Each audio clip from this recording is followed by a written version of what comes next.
حکومتی پہ بسی خوف یا کچھ اور کہ جو آپ کو اس سٹیج پر پہنچنے پہ مجبور کر رہا ہے کہ آپ مسلسل انسانی حقوق کی خلاف ورزیاں کر رہے ہیں، آپ مسلسل ایک انڈیویجول لوگوں کے لیے بھی مشکلات پیدا کر رہے ہیں. آپ کے پنجاب میں یہ سارا کچھ ہو رہا ہے. آپ کو یہ پتا ہے کہ جب آپ اقتدار میں نہیں تھے، پی ٹی آئی اقتدار میں تھی، آپ کے ساتھ جو کچھ بھی ہوتا تھا، وہ پی ایم ایل کے سینئر لیڈر تھے یا کوئی فیمیل تھی، سب پولیٹیکل پارٹیز اور آپ مل کے شور مچاتے تھے کہ جی ہمارے ساتھ زیادتی ہو رہی ہے، اور خصوصاً خواتین کے ساتھ بہت ظلم ہو رہا ہے. اس میں کوئی شک نہیں ہے کہ جو خواتین ہیں ان کے ساتھ توہین امیز رویہ نہیں ہونا چاہیے، کوئی بھی پارٹی اقتدار میں ہو. تب آپ کا بڑا نیریٹو تھا کہ اس پہ جی یہ بہت زیادتی ہو رہی ہے. اور تب جب آپ کراچی گئے اور ایک ہوٹل کے اوپر چھاپا پڑا، تو تب پیپلز پارٹی کی طرف سے بھی بہت سخت ری ایکشن آیا نیشنل اسمبلی میں. آپ نے مریم نواز صاحبہ کو گرفتار کیا ہے. آپ اتنے بے غیرت ہو، اتنے بے غیرت ہو. اس بات کو تو اب آپ کو یہ پتا ہے کہ تب ہم اقتدار میں نہیں تھے، تب پی ٹی آئی اقتدار میں تھی، تو ہمارے ساتھ کیا ہوتا تھا. اب آپ اقتدار میں آ کے وہی چیزیں دہرا رہے ہیں. آخر آپ نے بھی اقتدار سے واپس جانا ہے نا آپ نے بھی. تب آپ کو اندازہ نہیں، آپ یہ سمجھتے ہیں کہ شاید ہم ہی رہیں گے، شاید اگر آیا ہمارے علاوہ کوئی بھی بس پارٹی آ جائے گی، یا کچھ تیسرا آئے گا، پی ٹی آئی نہیں آئے گی. شاید آپ اس دلیری سے، اس بے باکی سے آپ یہ کام کر رہے ہیں. اور آپ نے ایک جگہ پہ کوٹ بھی کیا تھا کہ جی ہم خواتین، بلکہ مختلف آپ نے جو تقریبات ہیں اس میں آپ نے کوٹ کیا کہ خواتین، میرے ہوتے ہوئے خواتین اپنے آپ کو محفوظ سمجھیں. تو یہ پی ٹی آئی کی جو خواتین ہیں، یہ بھی تو وہی خواتین ہیں جو عام خواتین ہیں، ان کے کوئی حقوق نہیں ہیں. ڈیالہ جیل کے باہر جو ہو وہاں پہ واٹر کینن کا استعمال ہوتا ہے، وہاں پہ خواتین کو دھکے دیے جاتے ہیں، وہ کس کی جوریڈکشن میں آتا ہے؟ وہ سی ایم پنجاب کی جوریڈکشن میں آتا ہے. یہ کل کو آپ کے گلے پڑیں گی یہ باتیں، اور یہ باتیں آپ کا پیچھا نہیں چھوڑیں گی. آپ دیکھیں پنجاب میں ایک عام آدمی کا حال دیکھ لیں. آپ نے بہت سارے کام اچھے بھی کیے، کیونکہ جو کام کوئی اچھے کرے اس کی تعریف کرنی چاہیے. لیکن جو آپ نے ایک چھوٹی سی بات لے لی، یہ ٹریفک کا نظام ہے، آپ نے ہیلمٹ پہ سختی کی، کوئی ٹھیک ہے، بہتر ہے. آپ نے ڈالا کلچر پہ کیا، بہتر ہے، صحیح ہے. اب آپ لوگوں کے مسائل اتنے ہیں. اب آپ پنجاب میں جا کے دیکھیں، جو آپ جاپان کے دورے پہ گئے اور وہاں پہ جو آپ ماڈل لے کے آئے ذہن کے اندر، آپ کو پتہ ہے جاپان یا اس طرح کے جو بھی ڈیولپمنٹ کنٹری ہیں، وہ کوئی بھی چیز اپنے ملک میں امپلیمنٹ کرنی ہو تو وہ زور زبردستی نہیں کرتے، ڈنڈے کے استعمال سے نہیں کرتے. آپ یہ سمجھتے ہیں کہ آپ بیوروکریسی کے ساتھ چلیں گے اور اس کے ساتھ یہ سسٹم کو سیدھا کر دیں گے، وہ جو مرضی ہو جائے، وہ جتنی مرضی سختی کرنی پڑے، جتنے مرضی جرمانے غریب لوگوں کو کرنے پڑے. جس کی 1000 یا 1500 جس کی دہاڑی ہے، اس کا بیچارے کا شام کو آتے ہوئے واپس چلان ہو جائے گا، اس کا کیا بنے گا؟ اگر اس نے ہیلمٹ بھی لے لیا، اس کا لائسنس ہے تو آپ کر دیں گے. لائسنس بھی بنا لیا ہے، آپ اس کے جو سائڈوں پہ مرر لگے ہوتے ہیں، شیشہ لگے ہوتے ہیں، اس کا کر دیں گے. پھر آپ نے ہیلمٹ کی سختی کی ہے، آپ نے جو لائسنس ہے ڈرائیونگ اس کی سختی کی ہے، اس کے بعد آپ تھوڑی نرمی لے آئیے. دو چیزیں لوگوں نے تقریباً پنجاب میں 70% لوگوں نے یہ چیزیں بنا لی. زیادہ تو ایشو تھا جو بائک والے تھے ان کو، انہوں نے بنا لیا. بات کرنے کا مقصد یہ ہے، ہر طبقہ پس رہا ہے. وقت کے ساتھ ساتھ جیسے جیسے حکومتیں آتی جاتی ہیں، اپنی پالیسیاں چینج کرتی رہتی ہیں. یہاں پہ کوئی مستقل مزاجی نہیں ہے. اگر اس گورنمنٹ نے کوئی اچھا کام کیا ہے تو نیکسٹ آنے والی گورنمنٹ اس کو کنٹینیو کرے گی. غلط کام تو کنٹینیو کسی کا بھی کوئی نہیں کرنے چاہیے کسی کو. لیکن اگر کوئی اچھا کام گورنمنٹ کر کے گئی، جیسے کہ پناہ گاہیں تھیں، جیسے ابھی سردی کا موسم ہے تو پناہ گاہیں لوگوں کے لیے ایک محفوظ جگہ تھی رکنے کی، سونے کی آپ نے اس لیے وہ ختم کی، آپ کے جو اگینسٹ پارٹی تھی اس نے وہ لے کے آئے تھے۔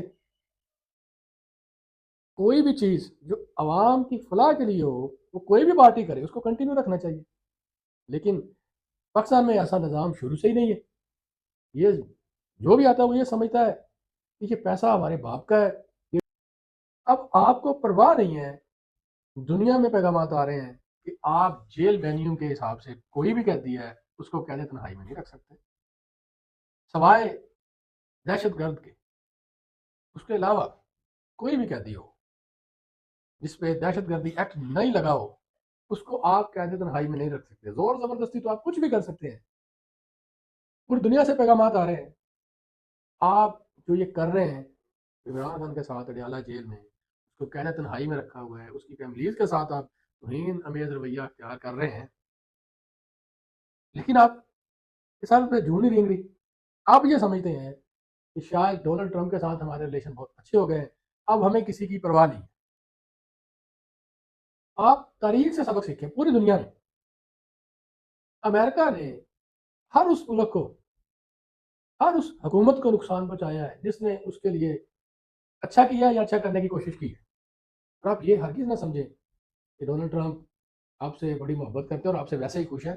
وہ آپ سے خاموشی سے کچھ کام کروانا چاہ رہے ہیں جو شاید آپ تو راضی ہو جائیں اور ادارے راضی نہیں ہوں گے وہ کام کرنے میں، کیونکہ آپ تو کسی بھی کام پہ راضی ہو جاتے ہیں کہ ہماری حکومت بچتی رہے۔ پولیٹیکل لوگ کوئی بھی پارٹی ہو وہ راضی ہو جاتی ہے کہ ہماری حکومت بچتی رہے، ہمیں باہر سے جو بھی ایکسپیکٹیشن آئے ہم اس پہ عمل کریں۔ یہ عوام کے مفاد میں جو آپ کام کر رہے ہیں، جو آپ سختیاں پیدا کر رہے ہیں، ہرگز نہیں ہے عوام کے لیے۔ آپ یہ دیکھیں کہ جب آپ آئے تب آپ اس کے بعد آئی ایم ایف کی رپورٹ آئی کرپشن کے حوالے سے، ہوشر باش انکشافات آئے، آپ نے اس رپورٹ کو 3 مہینے سے زیادہ عرصے سے دبائے رکھا۔ آپ انسانی حقوق کی خلاف ورزیاں کر رہے ہیں۔ اقوام متحدہ کے جو انسانی حقوق کی سیکرٹری ہیں ان کی طرف سے پریس ریلیز آئی، اس کے علاوہ کئی امریکی سینیٹر نے اس پہ اعتراض کیا انسانی حقوق کی خلاف ورزیوں پہ، لیکن آپ سمجھ رہے ہیں کہ نہیں بس ڈونلڈ ٹرمپ ہمارے ساتھ ہے، ہم جو مرضی کریں۔ دیکھیں کوئی بھی حکومت مستقل نہیں رہتی، آپ تاریخ اٹھا کے دیکھ لیں، کوئی بھی اگر 10 سال رہا ہے 15 سال رہا ہے آخر کار اس نے جانا ہے اور اس کو اپنے کیے کا حساب دے کے جانا پڑے گا۔ آپ یہ چاہ رہے ہیں کہ ہم ان کو تقسیم کریں پی ٹی آئی کو، لیکن پی ٹی آئی کا ووٹر تقسیم نہیں ہوگا۔ آپ نے دیکھا ہوگا کہ آپ نے کتنی سختیاں کی، آپ نے کون کون سے مقدمات نہیں بنائے، آپ نے سوشل میڈیا کو کنٹرول کرنے کی کوشش کی، انفلوئنسر کو کنٹرول کرنے کی کوشش کی، لیکن نہیں ہوئی۔ پی ٹی آئی کا ووٹر خاموش ضرور ہو گیا کیونکہ طاقت کے آگے لوگوں کے فیملیز ہیں، لوگوں کے بچے ہیں، طاقت کے آگے کون کھڑا ہوگا؟ آپ یہ ساری چیزوں سے ذرا نرمی کر کے دیکھیں، آپ پی ٹی آئی کے ووٹر کو دیکھیں وہ کیسے باہر نکلتا ہے۔ آپ صرف ایک کھلے دل سے ایک جلسے کی اجازت دے کے دیکھ لیں، نارمل کوئی بھی پی ٹی آئی کا کوئی بھی سینئر لیڈر لاہور کے جلسے کی قیادت کرے اور آپ کوئی سختی نہ کریں، آپ دیکھ لیجئے گا ایک senior leader only P T I کا کوئی بھی لاہور میں جلسہ کرے گا مینار پاکستان میں، آپ اندازہ نہیں کر سکیں گے وہاں پہ کتنا رش ہوگا۔ اب آپ یہ سمجھتے ہیں جی ہم عوام کی طاقت سے ہیں، سب کو پتہ ہے، ایک عام بندے کو پتہ ہے آپ عوام کی طاقت سے، آپ ووٹ کی طاقت سے نہیں آئے، اور پوری دنیا کو اس بات کا میسج چلا گیا کہ آپ عوام کے ووٹوں سے نہیں آئے۔ اور اس بات کا ثبوت جو تب کے راولپنڈی کے کمشنر ہے، بہت بڑی پوسٹ ہے، ان کی طرف سے بھی یہ بیان آیا، اور یہ بہت بڑا الیکشن کے منہ پر تماچا ہے کہ ایک اتنی بڑی سیٹ پہ ایک بندہ اتنا کھلے دل سے یہ بیان دے رہا ہے بنا کسی خوف کے۔ کیا ہوئی ہے، کیا کہیں گے آپ؟ بالکل بے تو چھوٹا لفظ ہے۔ جو یہاں پہ ہوا ہے کہ جو لوگ آزاد امیدوار 70-80 ہزار کی لیڈ سے جیت رہے تھے، ہم نے ان کو ہروایا ہے اور ان کے اوپر جعلی مورے لگا کے سب کو ہروایا۔ اس کا ضمیر جاگا، اب وہ پتہ نہیں کہاں پہ وہ بیچارہ مل ہی نہیں رہا ہے، کتنی بڑی پوسٹ پہ ایک بندہ ہے، 20 یا 21 اسکیل کا ہے، راولپنڈی کا کمشنر، ایک سینئر بیوروکریٹس کو لگایا جاتا ہے۔ تو آپ اس طرح پھر عوام کے ٹیکس کے پیسوں سے جاری مہم چل رہی ہے. اگر آپ اچھے کام کر رہے ہیں، آپ نے کوئی بسز نکالی ہیں، آپ نے کوئی بازار کھلے کیے ہیں، انکروچمنٹ کو ختم کیا، لوگوں کے قبضے ختم کرا رہے ہیں، بالکل ٹھیک ہے. لیکن اس کی تشبیہ کے لیے آپ نے دیکھا اب اندر سے آوازیں اٹھ رہی ہیں کہ بہت بے شمار وسائل کا استعمال ہو رہا ہے. آپ کے اندر سے آوازیں اٹھ رہی ہیں اور آپ اپنے پولیٹیکل لوگوں کو ساتھ لے کے نہیں چل رہے. آپ نے اپنے ایم این ایز کو، اپنے ایم پی ایز کو آپ لوگ لفٹ ہی نہیں کرا رہے. وہ پرانا ٹائم آ گیا دوبارہ، جو 90 کا دور تھا، وہ سٹائل دوبارہ آ گیا آپ میں. آپ بیوروکریٹس کو ساتھ لے کے چل رہے ہیں. کرپشن کی انتہا ہو چکی ہے، لیکن آپ سمجھ رہے ہیں کہ آپ نے بیوروکریٹس کے ساتھ ملک کو چلانا ہے. بہت سارے بیوروکریٹس جو 3-4 سالوں سے ایک عہدے پہ بیٹھے ہوئے ہیں.